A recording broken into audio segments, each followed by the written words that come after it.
Ikäheimo Antti, 30.5.95. Selvää itsetuhoisuutta, kurittomuutta, väkivaltaista käytöstä, itsetuhoisuutta. Tämä kuulostaa Antti aika vakavalta. Mitä mieltä sinä itse olet tästä?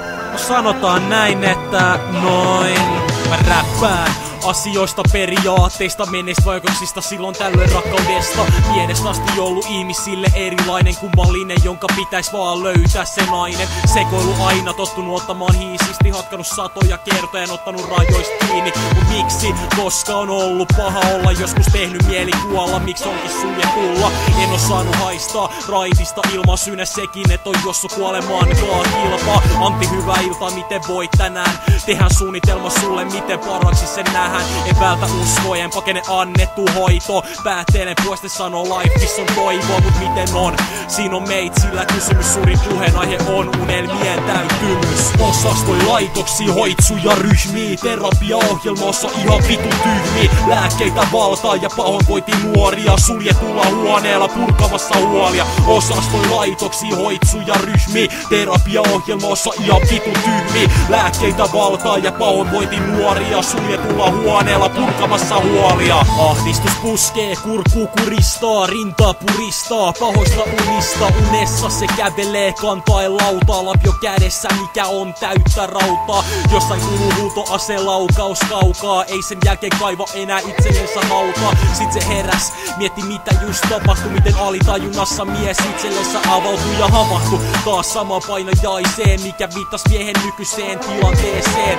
Laikko tossut jalkaan avas huoneessa oven, sitten taas vihdoin tajusi, että suljetulla olen. Ota lääkkeet! Sain saman lasin käteeni, kuka tulee olemaan huoneessa minun jälkeeni. Ja kuten tajusit, olen suljetulla huoneella purkamassa menneisyyteni pahoin tarinoita. Osastoi laitoksi, hoitsuja ryhmiä, terapiaohjelmassa ihan vitu tyhmiä. Lääkkeitä valtaa ja pahoinvointi nuoria, suljetulla huoneella purkamassa huolia. Osastoi laitoksi, hoitsuja ryhmiä, terapiaohjelmassa ihan vitu tyhmiä. Lääkkeitä valtaa ja pahoinvointi nuoria, suljetulla huoneella purkamassa huolia. Ymmärrämme hyvin, miksi sinulla on ollut rankkaa. Täällä mitä meidän tiedossa lukee ei ole ollut helppoa aina, mutta kyllä sinä selviät. Me autamme sinua. Kaikki on hyvin kun olet täällä, pysy täällä, olet rauhallinen ja suostut ansoitaan hoitoon. Vai mitä?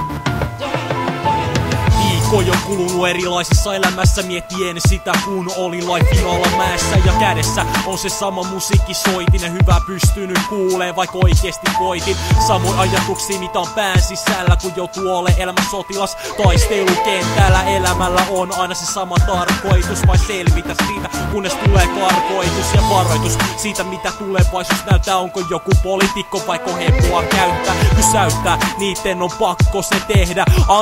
Antakaa janoni vettä. Mitä tapahtuu kun katson ulos ikkunasta, siellä joku kärryssä työntää pientä lasta turvassa. Sentään on tällä hetkellä suljetulla huoneella osastolla vaikka viimeisellä retkellä. Osastoi laitoksi, hoitsuja ryhmiä, terapiaohjelmassa ihan vitun tyhmiä. Lääkkeitä valtaa ja pahoinvointi nuoria, suljetulla huoneella purkamassa huolia. Osastoi laitoksi, hoitsuja ryhmiä, terapiaohjelmassa ihan vitun tyhmiä. Lääkkeitä valtaa ja pahoinvointi nuoria, suljetulla huoneella purkamassa huolia.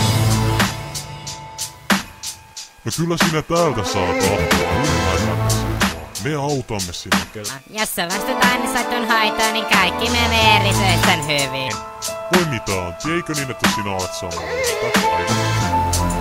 Joo vittu joo. No niin, voiks mä mennä?